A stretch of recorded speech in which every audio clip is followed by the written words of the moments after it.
Ladies and gentlemen, it's that day of the week, Wednesday, 21st January 2026, and we discuss geopolitics East and West. Myself, Adil Raja, and T.A. Mullis. We discuss geopolitics, and the Western perspective comes from Theo, and I try to give the Eastern perspective. And what a day it has been because President Trump has just finished his speech at the World Economic Forum in Davos, and me and Theo, we were both watching it together while I was getting certain domestics, sorted out. But we saw the whole speech, and what a speech it was. Theo's got his own opinion about it, and I've got my opinion about it. Looks like it is USA or all above, but then we are also going to discuss the Eastern perspective about the Gaza stabilization force or stabilization board or whatever that is. But coming to the first topic, and I'll straight away jump into the discussion, and I'll ask T.A. Mullis that, Theo, what do you think about the speech which President Trump gave? Because the initial impressions are from the previous speeches before today that, and President Trump has just, endorsed the viewpoint which has been expressed in the last few days at Davos, that the rules-based world order, which is basically American hegemony, the days of that world order are over. That is why we're doing the program under the banner of the great power rivalry. So we are living in the era of the great power rivalry. So how are you going to dissect the speech of President Trump, which we have just finished off watching from word go till he ends? So first, I'll take your take on it, and welcome to the show. Thank you very much again. And this will be a weekly program. So this should be something that all of our listeners can enjoy, and something that I don't think that there is enough of, especially in online spaces, these kind of perspectives meeting. As for this speech, discursive, I think. And at some point, you can definitely tell that Trump has gone off script and is sort of riffing in what journalists call the weave. And he can go on and bounce from subject to subject. But I think what you touched on there, other than the constant boasting, I mean, he touched on how much he despises the media. He touched on how he thinks the 2020 election was rigged or stolen. And he spoke about Greenland and joked initially, saying, I wasn't going to talk about it, but the media would give me bad reviews if I didn't. And the amount of historical revisionism and flat untruths that came through in his speech. He talked about how the United States owned Greenland during World War II, saved it, fought for it. The United States had never owned Greenland. This is nonsense. And it just seemed that it was rambling and completely unfocused. And you compare it with the speeches the day before from French President Macron, Canadian Prime Minister Mark Carney. Now, Mark Carney's speech was one of the few I've seen at the World Economic Forum to actually get a standing ovation. And yeah, he said, I mean, this is a bit of a brief quote. It seems if every day we're reminded that we live in an era of great power rivalry, that the rules-based order is failing and the strong do what they can and the weak must suffer what they must. And he spoke out against the creation of fortress nations where everybody essentially battens down the hatches, raises the balustrades, and we live in a world of constant fear, and said that we need to take a pragmatic approach while bringing in the realities of this new world order that Trump is bringing in. And that was mirrored in many ways by Ursula von der Leyen, who put forward a proposal that the European Union is going to very much streamline business, and we've seen the beginning of a trickle that may turn into a river, that may turn into a flood of businesses, especially American businesses, beginning to invest more and more in Europe, because what Europe offers that the United States currently doesn't is something businesses really like: stability, a regulatory framework that they understand. A business can set up in Europe at the moment and know that they're not going to randomly start issuing tariffs against key suppliers, such as China, over flights or snubs or something that a leader said that they disagreed with. And onto Greenland, Europe is coming together pretty well. We've seen European forces go into Greenland in very small numbers, and you're a former military man.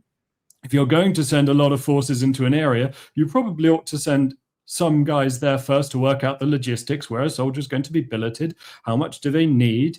All of that sort of stuff. So it's been mocked quite a lot in the press. Oh, Britain sent a single officer, the Germans sent 15, and then they went home.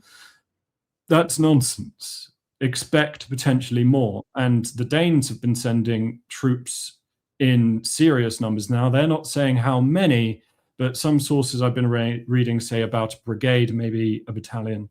I forget which is bigger, but significant numbers. And Trump did rule out the use of military force through his sort of rambling speech, but the people around him have not. And you can't really rely on what he says in one moment, because a couple of weeks down the line, he might simply change his mind. And not to mention, he confused Greenland and Iceland multiple times during this speech. These are two different countries. And I can imagine people in Reykjavik, the capital of Iceland, being somewhat concerned that why are we being mentioned at all? Yeah. So I find him quite difficult to watch, because it's very difficult to actually keep a line on what he is saying, because he bounces from subject to subject so much. But I think the core of it is, you're correct, it's America over all.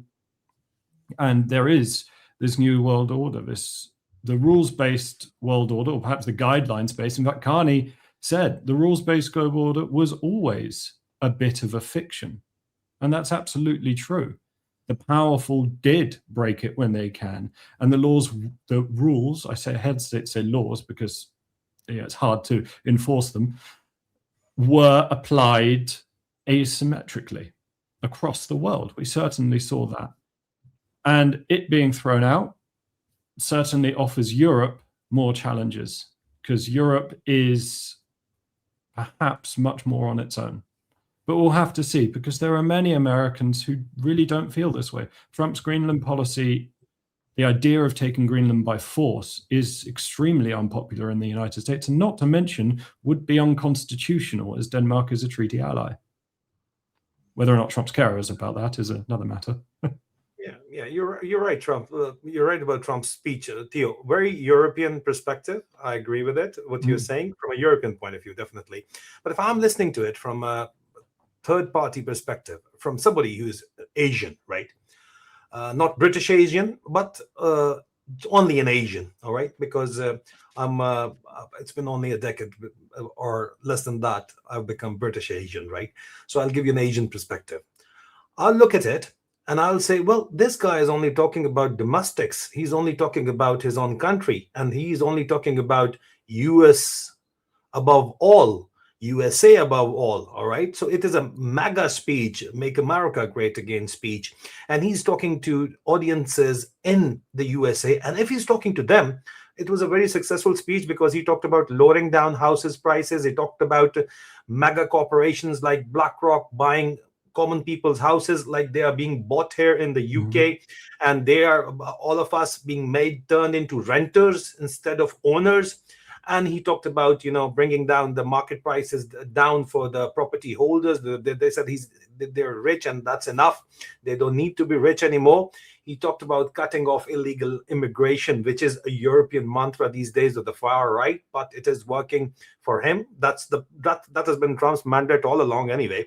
That's why he came into power, all right? And he's delivering upon it. Yes, he was focused on Minnesota and what was happening because the actions by his ICE agents. He was trying to defend it indirectly. But the speech was all about the American audience, all about America above all. But we are living in an era of great power rivalry, in which people for the first time are finding themselves to have options. You'll find London, you'll find the UK government authorizing the MAGA embassy, the Chinese embassy, which the much talked and hyped about Chinese embassy in London is going along.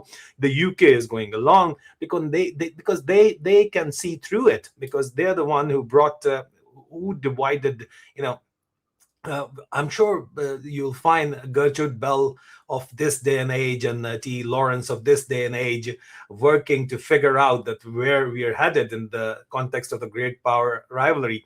And they are forming alliances or allowing limited access maybe, but they're building bridges. Definitely they're building bridges, but the US doesn't like it. And the rhetoric which Trump's speech gives us is as simply that, listen, I'm only worried about the USA. You need to worry about yourself.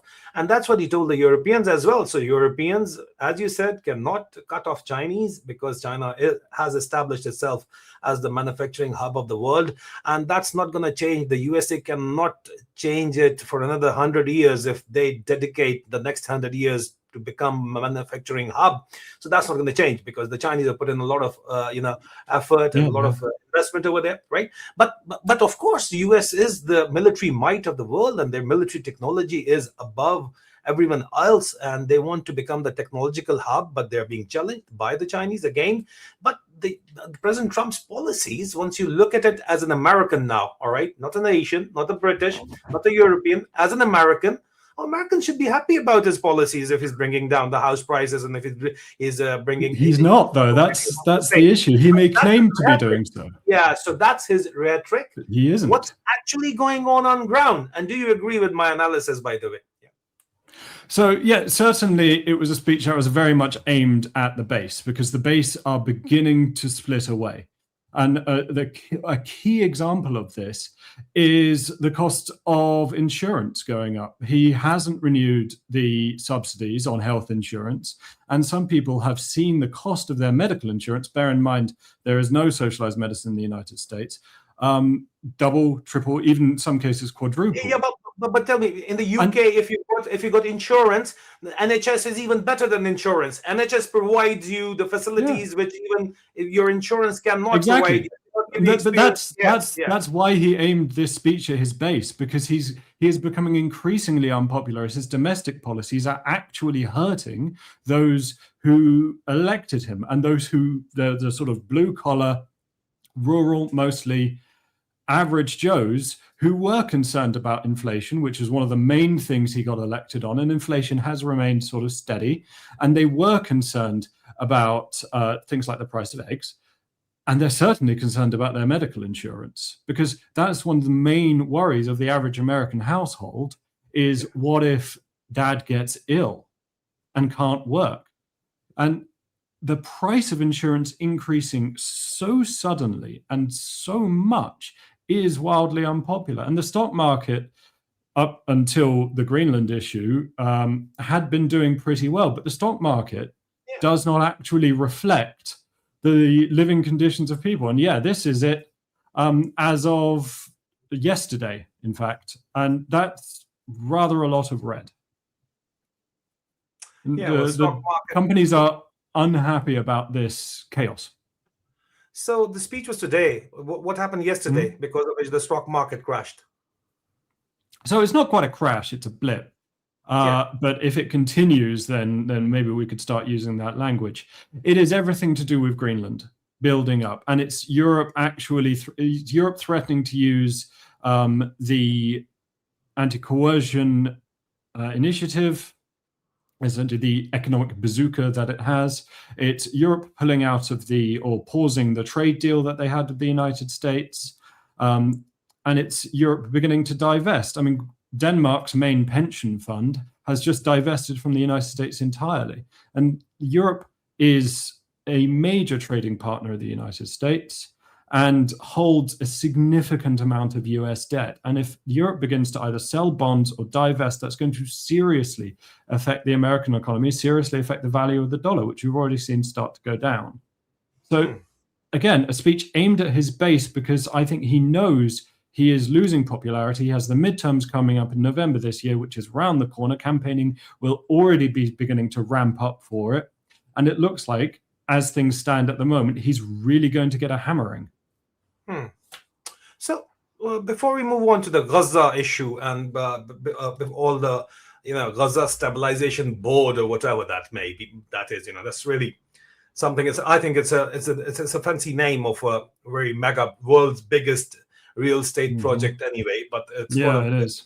Yeah, over built on bones. built on bones and blood. Yeah, and but that's been always been the way of the world, and we are going back, not moving forward, obviously. But before we go there, Theo, why do President Trump wants Greenland? What's his obsession with Greenland? So Greenland is strategically located. It is not located, as Trump said, between the United States, Russia, and China.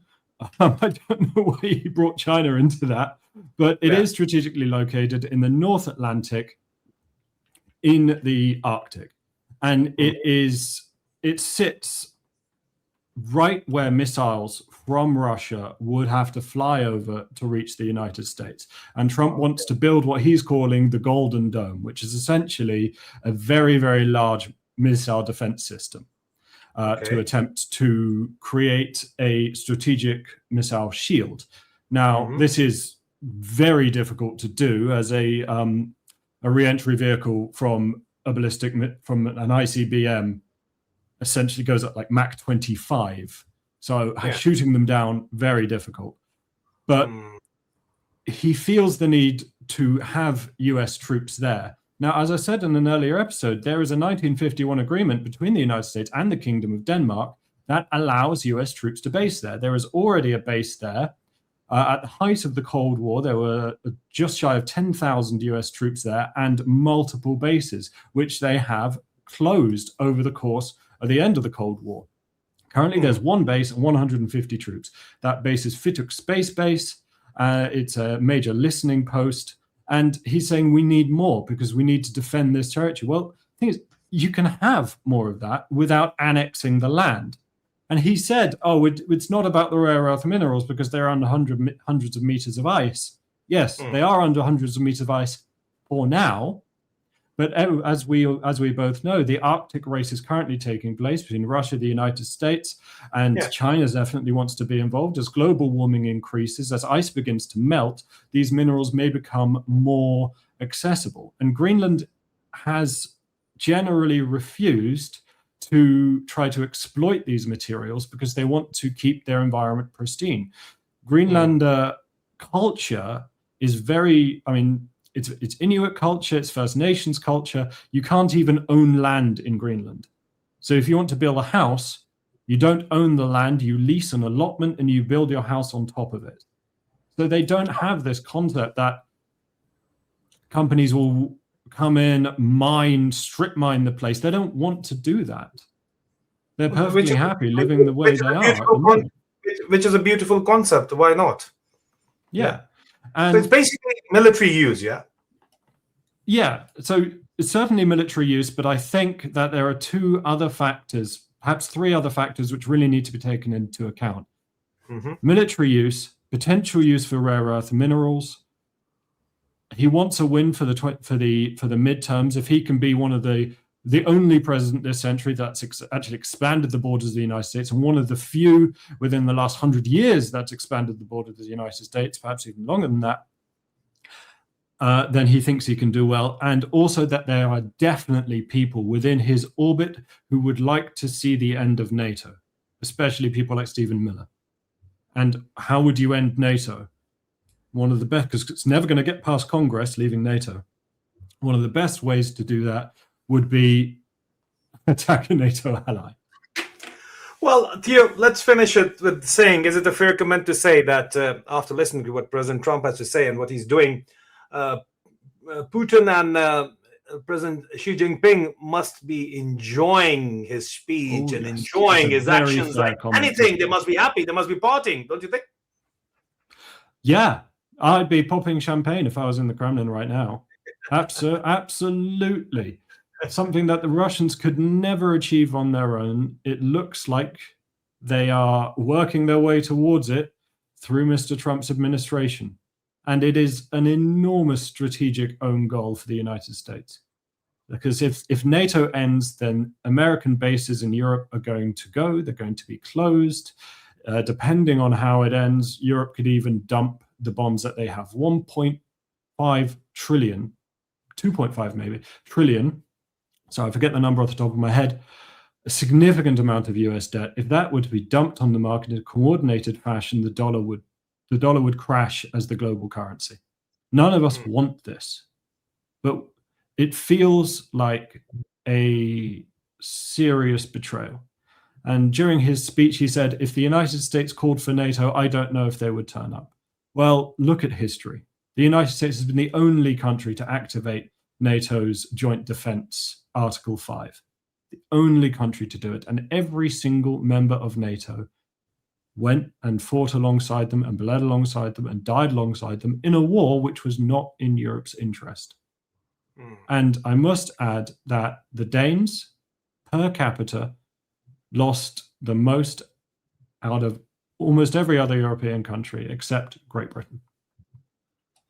All right, moving forward to the second topic from the East, Gaza stabilization force. Well, it is, as we've already discussed, the world's biggest real estate project is going to be made in Gaza over the dead bodies and over the bones and our blood of Palestinians. Well, it is not even it is a contentious topic, but if you're debating it, well, I think then you're being unfair, you're being a hypocrite, and we are not hypocrites.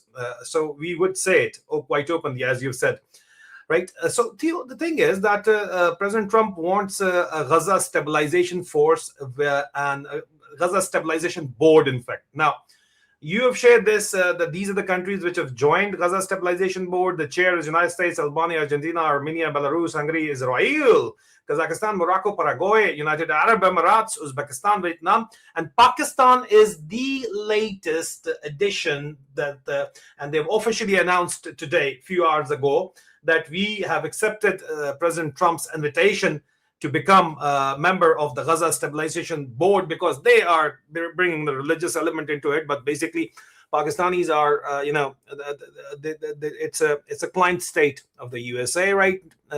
As the way it is. And it's a cash-strapped client state which is running its economy from one IMF. Wouldn't President Xi have something to say about that statement? Yeah, well, that is where I'm coming to. Let me tell you about that. When I prepared the relationship with the Chinese and the China-Pakistan economic corridor is already in the back burner in favor of the USA, in favor of the Trump administration. But Trump is not paying anything. In fact, he is asking for money. Now, we'll come to money question as well. Initially, this was reported that and this was reported by the Pakistani state-sponsored media, that the Pakistani general, the field marshal, is asking the Asim Munir, the dictator-in-chief, he's asking for $10,000 per soldier. That's what they were saying. And, well, Netanyahu said, well, we can give you $100, all right? That's what's written over here. All right, that's what's going on. It is funny, no doubt about it. And it wasn't me who was saying it. It is a very, pro-establishment, pro-Pakistani military establishment journalist like this woman, Asma Shirazi, saying it, and I'm quoting her. Well, she might not have said it, but she might have said it, but I think she has said it. That's why she's being quoted. So obviously, it is about money for the Pakistanis. The Pakistanis are going there to be the watchmen of this mega construction event which is going on, all right? Real estate development. Now, the problem is that Pakistanis are sending, today I've got it confirmed, that they're sending 4,000 troops to this event. Pakistanis are not in a position to pay any money into it. But it is a $1 trillion project. Everybody is being a part of it, but the Chinese are not invited. And the Chinese are not invited because there is going to be a clause that no infrastructure or no, logistics for this development, mega development, will come from China. India has been invited instead, but the Indians. Mr. Putin got an invite as well. Yeah. Russia got an invite. And I see Belarus on the list. So that's basically, Belarus is a Russian client state. Lukashenko, not exactly a bastion of peace, human rights, and joy, but he's one of so many dictators which the Trump regime or the US deep state supports, definitely. He's one of the old school European dictators who play both sides like the Pakistanis. So it does make a lot of sense. So tell me this thing to you. How do you think this is going to play out? Because they are expected, the Muslim armies of Kazakhstan are involved over here. I didn't see Azerbaijan because they have refused. So the only Muslim army I see so far is the United Arab Emirates and Arab Emirates and the Pakistanis. All right. So the Pakistanis and Arab Emirates armies are expected to disarm Hamas, which is a sensitive topic. Now, if my question, the first question is, what is going to happen if they fight? Because if you're going to disarm Hamas, and Hamas has already rubbished this plan, so if you're going to disarm them for all the reasons we know, and if there is a fight breaks out, definitely a fight will break out. And if there's Muslim soldiers who are going there, who, by the way, do not recognize Israel, Pakistan does not recognize Israel as well, but they're willing to go there. All right, they've accepted to be part of the board. All right, so they're there and they're fighting Hamas, which happens to be Muslim, and they die. Would they be shaheeds, or would they be killed? Well, this is a question for the Mullah to answer, right? It's funny. It is ironically funny. All right, because it's all about money for the Pakistanis. The Pakistanis. I used to hate this quote by one of a fellow Pakistani who wrote it, a former ambassador. I'm not going to name him, but he did say that they are carpet sellers and they'll even sell their mothers for dollars. And I used to hate that guy. Now I do talk to him quite often. But Mr. Haqqani was right, actually. He turned out to be right, and a slap on our face that the military I represented for 21 years as a third-generation Pakistan Army officer is willing to sell their beliefs, their ideology, whatsoever they stand for a few bit of dollars because they are so desperate. I mean, that's how it seems from the Pakistani perspective, right? Now, other people who are involved, they're going to make a lot of money, whosoever is involved in the construction, all right? But once they've paid their $1 billion ticket to get on the list, yeah. From where would Pakistan get $1 billion?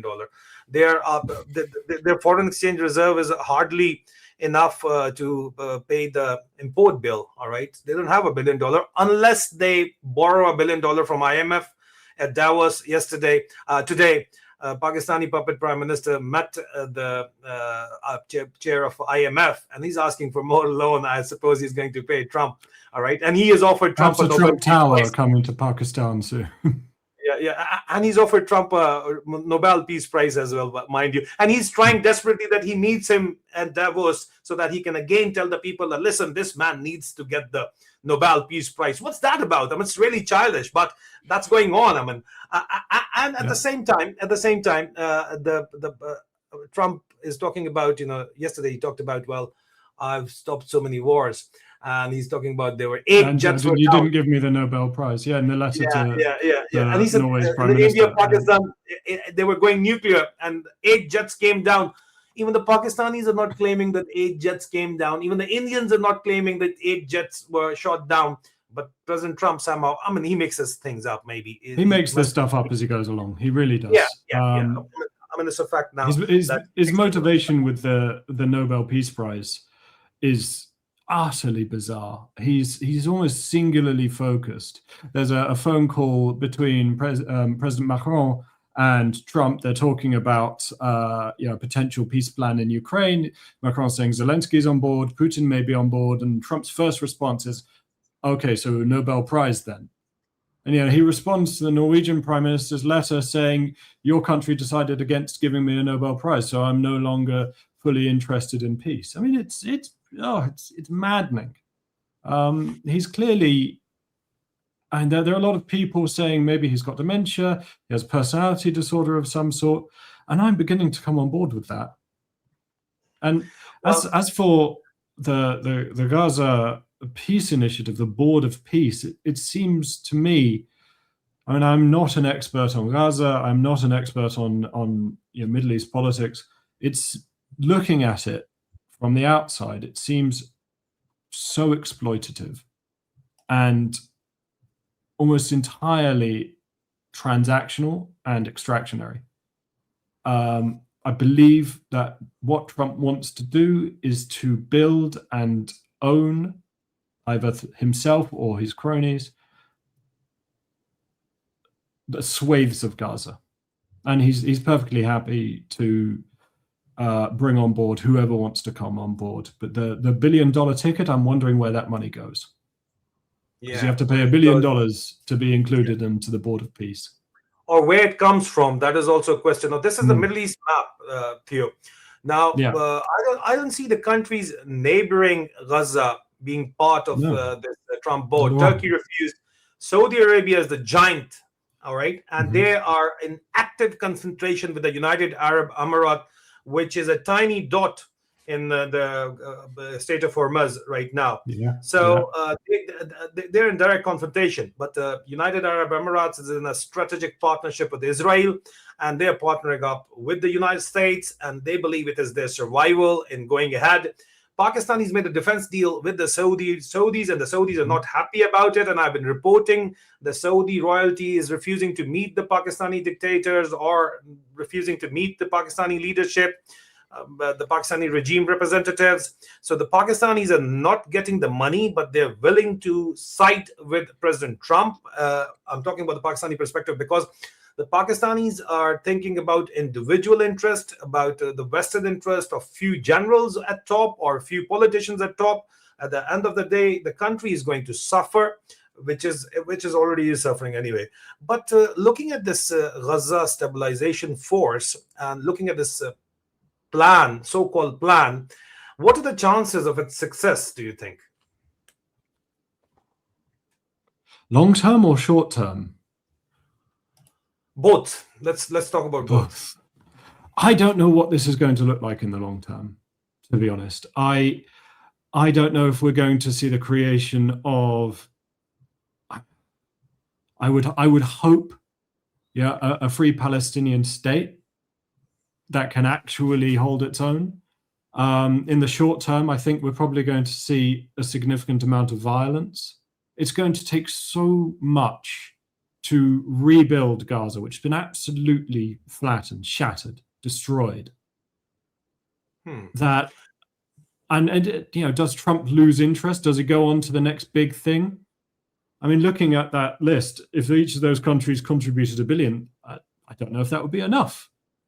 Not to mention the inordinate numbers who have died. Gaza's tragedy is. I am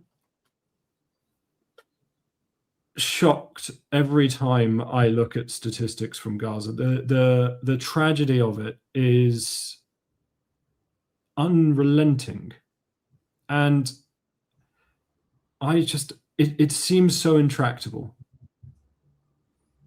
that people have been trying to end this conflict for generations. I remember reading an article in 1996 by a journalist, Marie Colvin, who died in Homs from Syrian Assad army shelling. They assassinated her. And she was writing after the assassination of the Israeli prime ministerial candidate, the one who sat on the left, the one who was willing to make deals with Arafat, etc. And then the year after, Netanyahu gets elected and Israel takes a swing to the right. And nothing has gotten better since then. And only we have seen this get worse. And since October 7th, it's gotten more intractable. The trauma from this, already generations long, will last even longer. So, okay, they're going to bulldoze the rest of it and turn it into a Riviera of hotels. Is that the plan? After every Hamas member has been extirpated? I don't know where this goes. All right. But I know that people will die. Yeah. I agree. People will die, and then the question that arises that those dying from, nobody from Western Europe is becoming a part of it, which is very heartening to see of this project, because Western Europeans know that they're going to pay the cost. The Americans won't pay the cost. They're sitting across the pond, so then they're not going to pay the cost. The cost would be paid of any conflict by the Europeans, as always. But the Pakistani government joining in at the cost of, alienating the wider Muslim world, and of course they're desperate for money, and that's why they've joined in. Well, that is a question which would be answered in the short term, I think, because there's a lot of resentment within the country in which the mullahcracy or the is not on board. And Pakistani military has been ruling the country through a mullah military alliance. So if the mullahs are not on board with the military, it would create problem for the current dictator. Let's see how that plays out, because a lot is going on, and a lot is to be told, and we will investigate this story further. But that's it for today. Please do subscribe to our channels. It is a collaboration between myself and Tia Mullis. As you can see, both of our channels in the description. Join our channels, support us so that we continue this journey and bring you a no-nonsense review of what's really going on in the world. Thank you so very much. Thank you, Theo. Have a good day. Thank you very much indeed.